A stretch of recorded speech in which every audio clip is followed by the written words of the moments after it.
the babies. These protesters stand with them. They should be ashamed of themselves.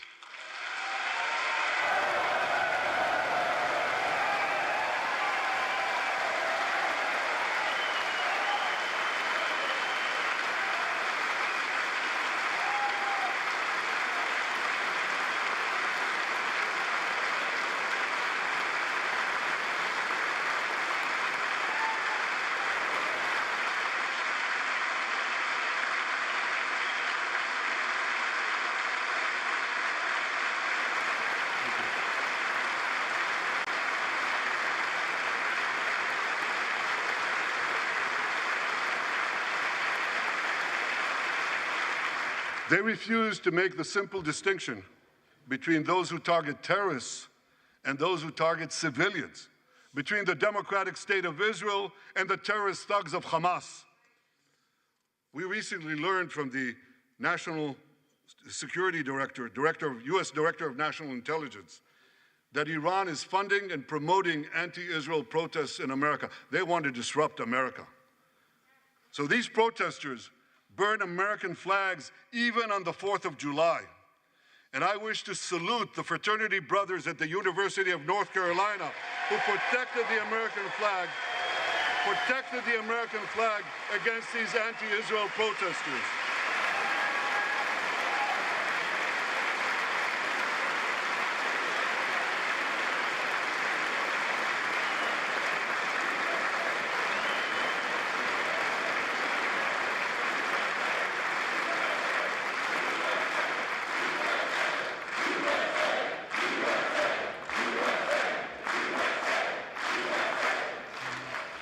For all we know, Iran is funding the anti-Israel protests that are going on right now outside this building.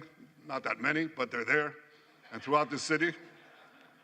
Well, I have a message for these protesters. When the tyrants of Tehran, who hang gays from cranes and murder women for not covering their hair, are praising, promoting, and funding you, you have officially become Iran's useful idiots.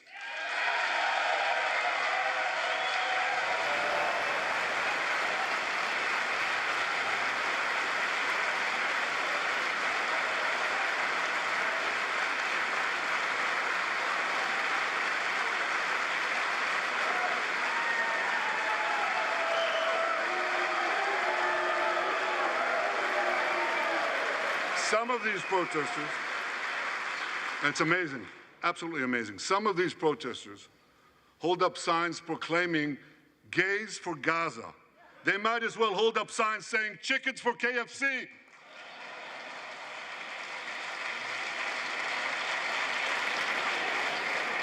These protesters chant from the river to the sea, but many don't have a clue what river and what sea they're talking about. They not only get an F in geography, they get an F in history. They call Israel a colonialist state. Don't they know that the land of Israel is where Abraham, Isaac, and Jacob prayed, where Isaiah and Jeremiah preached, and where David and Solomon ruled?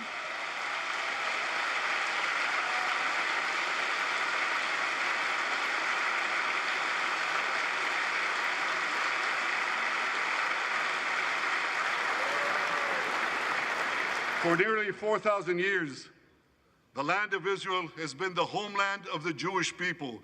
It's always been our home. It will always be our home.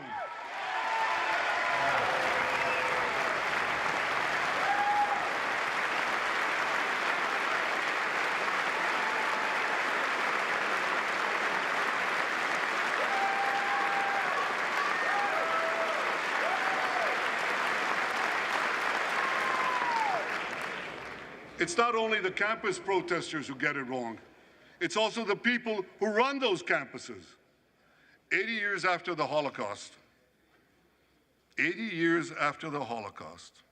the presidents of Harvard, Penn, and I'm ashamed to say my alma mater, MIT, couldn't bring themselves to condemn the calls for the genocide of Jews.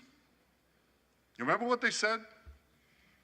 They said, it depends on the context. Well, let me give these befuddled academics a little context.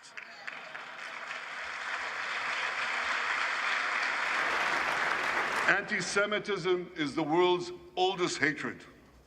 For centuries, the massacre of Jews was always preceded by wild accusations. We were accused of everything from poisoning wells, to spreading plagues, to using the blood of slaughtered children to bake Passover matzahs. These preposterous anti-Semitic lies led to persecution, mass murder, and ultimately to history's worst genocide, the Holocaust. Now, just as malicious lies were leveled for centuries at the Jewish people, malicious lies are now being leveled at the Jewish state. No, don't applaud. Listen. The outrageous slanders that paint Israel as racist and genocidal are meant to delegitimize Israel, to demonize the Jewish state, and to demonize Jews everywhere. And no wonder we've witnessed an appalling rise of anti-Semitism in America and around the world. My friends, whenever and wherever we see the scourge of anti-Semitism, we must unequivocally condemn it and resolutely fight it, without exception.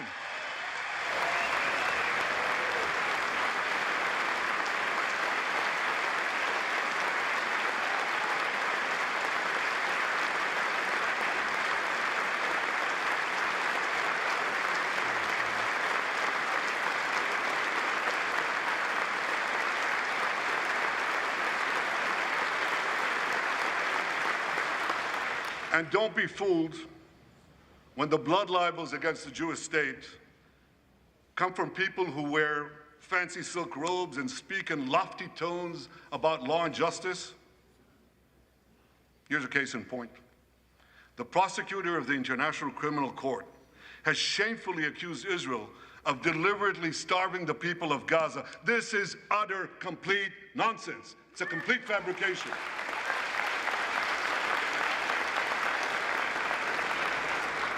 Israel has enabled more than 40,000 aid trucks to enter Gaza. That's 500,000 tons of food, and that's more than 3,000 calories for every man, woman, and child in Gaza. If there are Palestinians in Gaza who aren't getting enough food, it's not because Israel is blocking it, it's because Hamas is stealing it.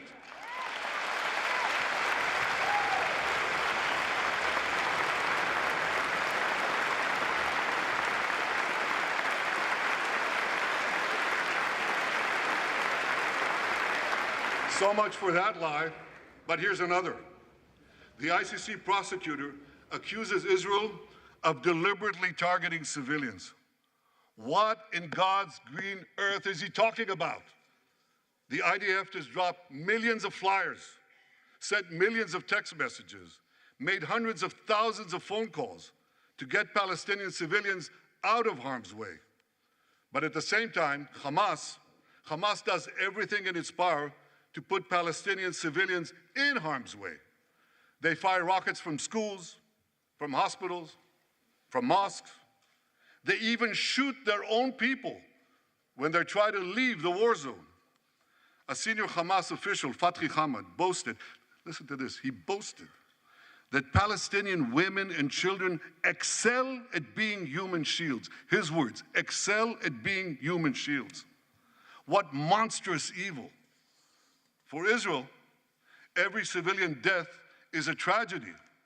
For Hamas, it's a strategy. They actually want Palestinian civilians to die so that Israel will be smeared in the international media and be pressured to end the war before it's won. This would enable Hamas to survive another day and, as they vowed, to carry out October 7th again and again and again. Well, I want to assure you, no matter what pressure is brought to bear, I will never allow that to happen.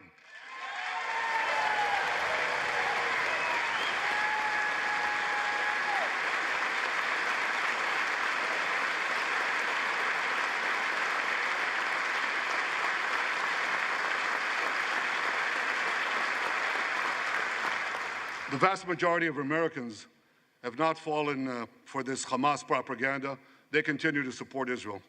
And I want to say thank you, America, and thank you, senators and House members who continue to support us, continue to support Israel, continue to support the truth and see through the lies. But as for the minority that may have fallen for Hamas's con's job, I suggest you listen to Colonel John Spencer. John Spencer is head of urban warfare studies at West Point. He studied every major urban conflict. I was going to say in modern history. He corrected me, no, in history. Israel, he said, has implemented more precautions to prevent civilian harm than any military in history and beyond what international law requires.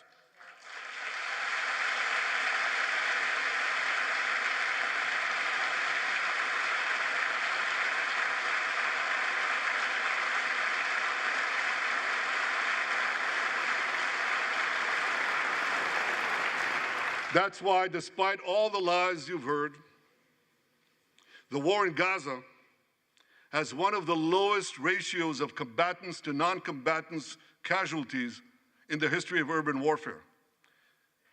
And you want to know where it's lowest in Gaza? It's lowest in Rafah. In Rafah. Remember what so many people said? If Israel goes into Rafah, there'll be thousands, maybe even tens of thousands of civilians killed. Well, last week, I went into Rafah. I visited our troops as they finished fighting Hamas's remaining terrorist battalions. I asked the commander there, how many terrorists did you take out in Rafah? He gave me an exact number, 1,203. I asked him, how many civilians were killed? He said, Prime Minister, practically none, with the exception of a single incident where shrapnel from a bomb hit a Hamas weapons depot and unintentionally killed 24 people. The answer is practically none. You want to know why? Because Israel got the civilians out of harm's way, something people said we could never do, but we did it.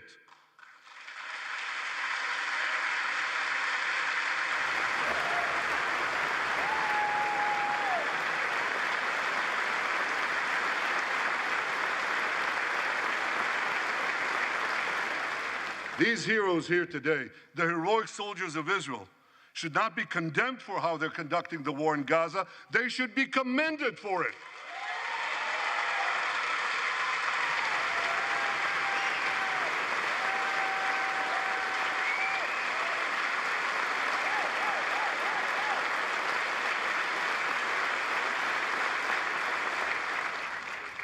I want to thank all of you here today who forcefully opposed the false accusations of the ICC and stood up for the truth. These lies are not only libelous, they're downright dangerous. The ICC is trying to shackle Israel's hands and prevent us from defending ourselves. And if Israel's hands are tied, America is next. And I'll tell you what else is next. The ability of all democracies to fight terrorism will be imperiled. That's what's on the line. So let me assure you, the hands of the Jewish state will never be shackled. Israel will always defend itself.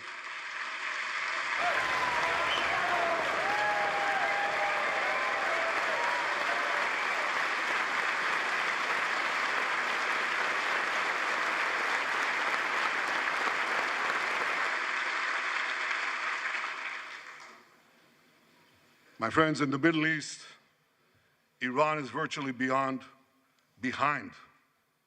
all the terrorism, all the turmoil, all the chaos, all the killing. And that should come as no surprise.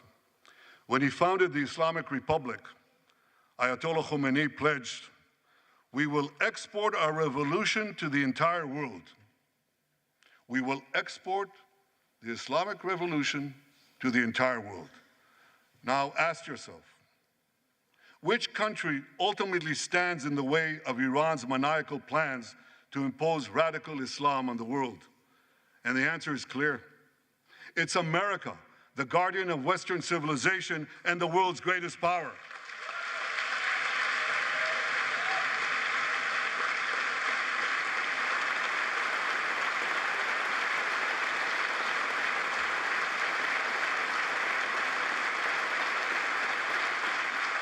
That's why Iran sees America as its greatest enemy. Last month, we heard a revealing comment, ostensibly about the war in Gaza, but about something else. It came from the foreign minister of Iran's proxy, Hezbollah, and he said this: "This is not a war with Israel. Israel," he said, "is merely a tool. The main war, the real war, is with America." Iran's regime has been fighting America from the moment it came to power. In 1979, it stormed the American embassy. It held scores of Americans hostage for 444 days. Since then, Iran's terrorist proxies have targeted America in the Middle East and beyond. In Beirut, they killed 241 US servicemen. In Africa, they bombed American embassies. In Iraq, they supplied explosives to maim and kill thousands of American soldiers. In America, they actually sent death squads. They sent death squads here to murder a former Secretary of State and a former National Security Advisor. And as we recently learned, they even brazenly threatened to assassinate President Trump.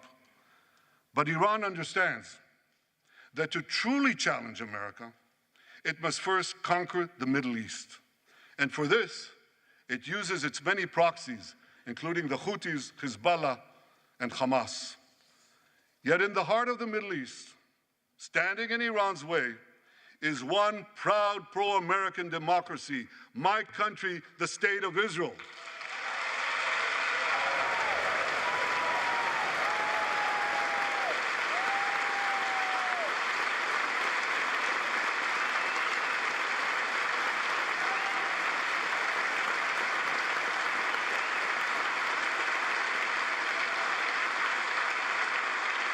That's why the mobs in Tehran chant death to Israel before they chant death to America. For Iran, Israel is first, America is next. So when Israel fights Hamas, we're fighting Iran. When we fight Hezbollah, we're fighting Iran. When we fight the Houthis, we're fighting Iran. And when we fight Iran, we're fighting the most radical and murderous enemy of the United States of America. And one more thing. When Israel acts to prevent Iran from developing nuclear weapons that could destroy Israel and threaten every American city, every city that you come from, we're not only protecting ourselves, we're protecting you.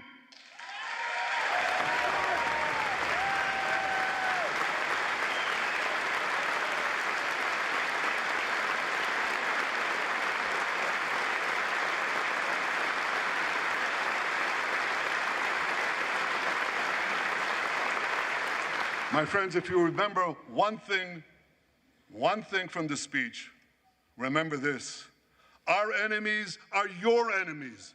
Our fight is your fight, and our victory will be your victory.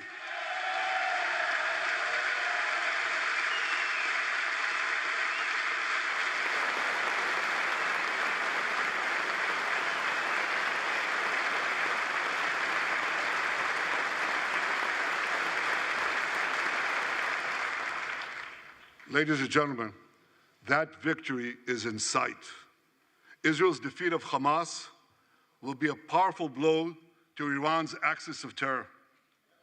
Another part of that axis, Hezbollah, attacked Israel on October 8th, a day after the Hamas attack. It has launched thousands of missiles and drones against us. 80,000 of our citizens in northern Israel evacuated their homes, becoming effectively refugees in their own land. We are committed to returning them home. We prefer to achieve this diplomatically. But let me be clear. Israel will do whatever it must do to restore security to our northern border and return our people safely to their homes.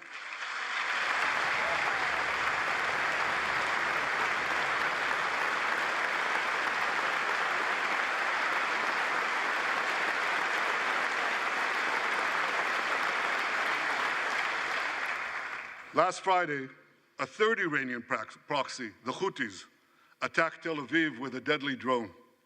It exploded a few hundred feet from the American consulate, killing 1 person and injuring 9.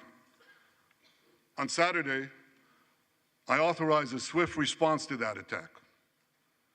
All our enemies should know this. Those who attack Israel will pay a very heavy price. And as we defend ourselves,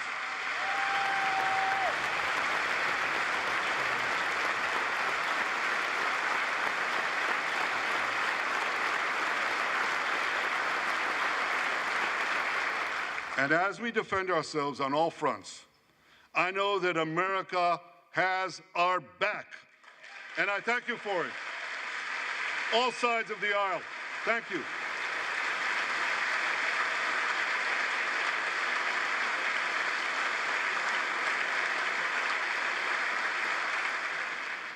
My friends, for decades, America has provided Israel with generous military assistance, and a grateful Israel has provided America with critical intelligence that saved many lives.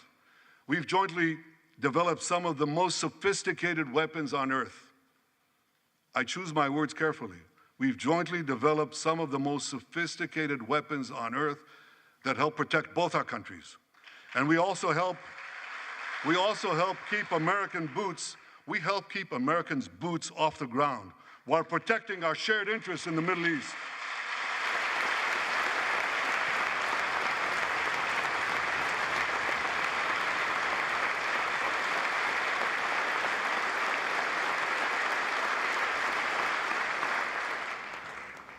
I deeply appreciate America's support, including in this current war. But this is an exceptional moment. Fast-tracking U.S. military aid can dramatically expedite an end to the war in Gaza and help prevent a broader war in the Middle East. In World War II, as Britain fought on the front lines of civilization, Winston Churchill appealed to Americans with these famous words: "Give us the tools and we'll finish the job." Today, as Israel fights on the front line of civilization, I too appeal to America. Give us the tools faster and we'll finish the job faster.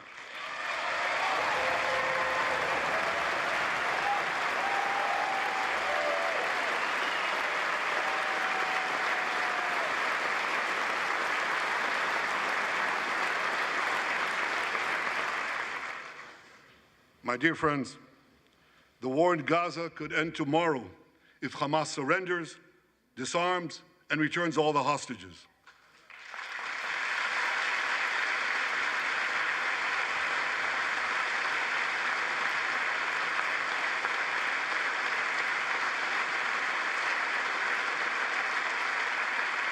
But if they don't, Israel will fight until we destroy Hamas's military capabilities, end its rule in Gaza, and bring all our hostages home.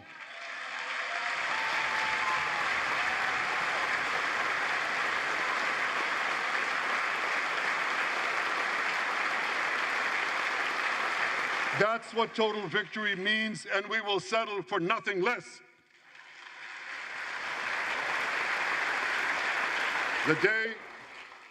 The day after we defeat Hamas, a new Gaza can emerge. My vision for that day is of a demilitarized and de-radicalized Gaza. Israel does not seek to resettle Gaza, but for the foreseeable future, we must retain overriding security control there to prevent the resurgence of terror, to ensure that Gaza never again poses a threat to Israel.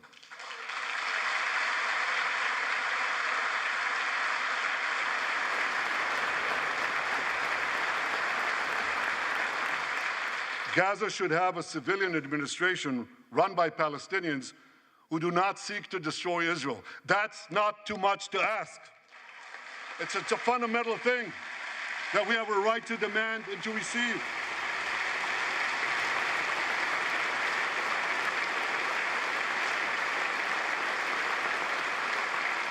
A new generation of Palestinians must no longer be taught to hate Jews, but rather to live in peace with us.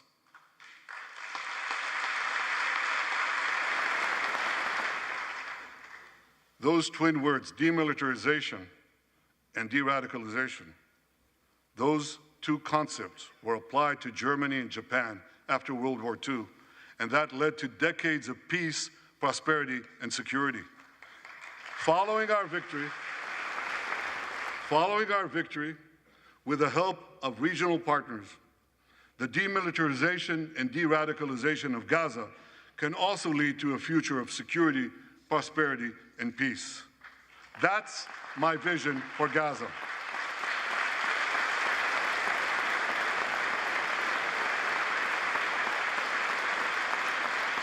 Now, here's my vision for the broader Middle East. It's also shaped in part by what we saw in the aftermath of World War II. After that war, America forged a security alliance in Europe to counter the growing Soviet threat. Likewise, America and Israel today can forge a security alliance in the Middle East to counter the growing Iranian threat. All countries that are at peace with Israel and all those countries who will make peace with Israel should be invited to join this alliance. We saw a glimpse of that potential alliance on April 14th. Led by the United States, more than half a dozen nations worked alongside Israel to help neutralize hundreds of missiles and drones launched by Iran against us. Thank you, President Biden, for bringing that coalition together.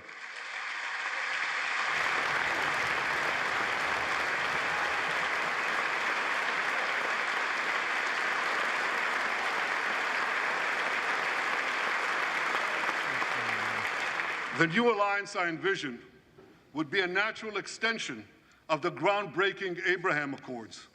Those accords saw peace forged between Israel and 4 Arab countries, and they were supported by Republicans and Democrats alike. I have a name for this new alliance. I think we should call it the Abraham Alliance.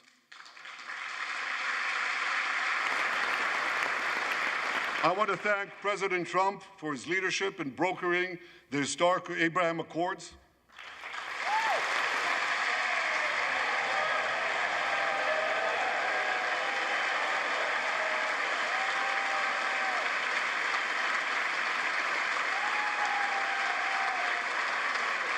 Like Americans, Israelis were relieved that President Trump emerged safe and sound from that dastardly attack on American democracy. There is no room for political violence. I also want to thank President Trump for all the things he did for Israel, from recognizing Israel's sovereignty over the Golan Heights, to confronting Iran's aggression, to recognizing Jerusalem as our capital and moving the American embassy there.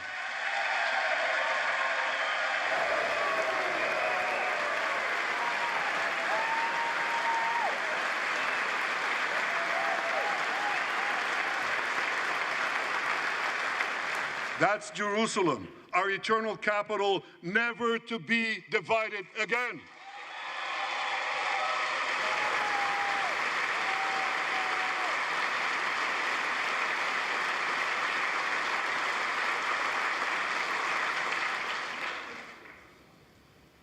My dear friends, Democrats and Republicans, despite these times of upheaval, I'm hopeful about the future.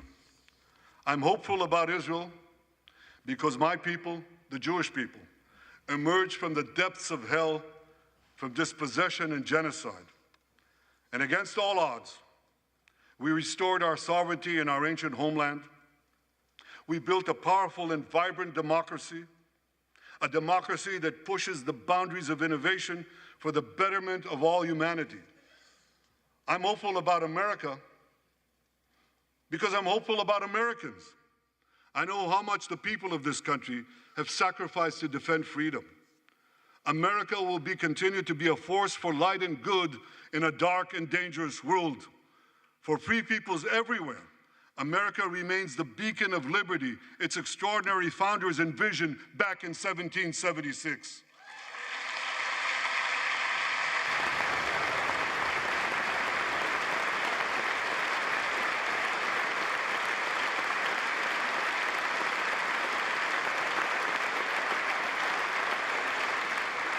Working together, I'm confident that our two nations will vanquish the tyrants and terrorists who threaten us both.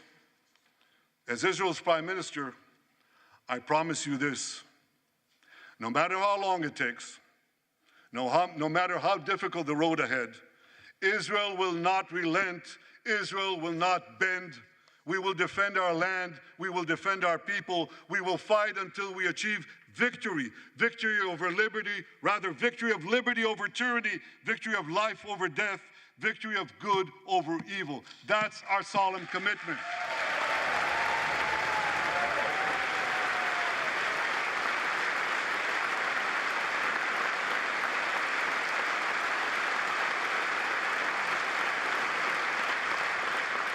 And we will continue to work with the United States and our Arab partners to transform a troubled region from a backwater of repression, poverty, and war into a thriving oasis of dignity, prosperity, and peace. In this noble mission, as in many others, Israel will always remain America's indispensable ally. Through thick and thin,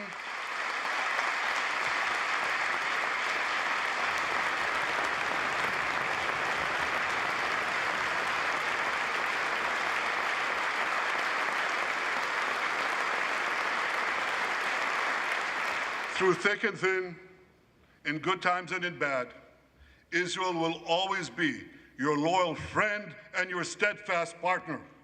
On behalf of the people of Israel, I came here today to say thank you, America.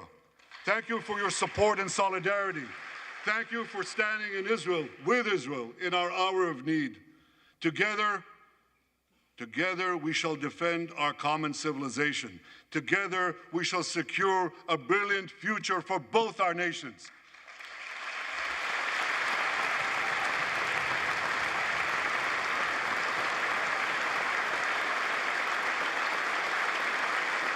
May God bless Israel, may God bless America, and may God bless the great alliance between Israel and America forever.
the chair declares the joint meeting of the two houses now dissolved. The House will continue in recess, subject to the call of the chair. Prime Minister Netanyahu has just wrapped his address of a joint meeting of Congress. Coming up today at 3:45 p.m. Eastern, the House will return to continue work on a spending bill for the upcoming year to fund both the Interior Department and the Environmental Protection Agency. Representatives will also be working on a measure to establish a task force to investigate the assassination. जो मैं जिंदगी भर में सीख पाया हूँ हालातों से, वो कैसे तुम सीख लोगे सिर्फ उस्तादों से।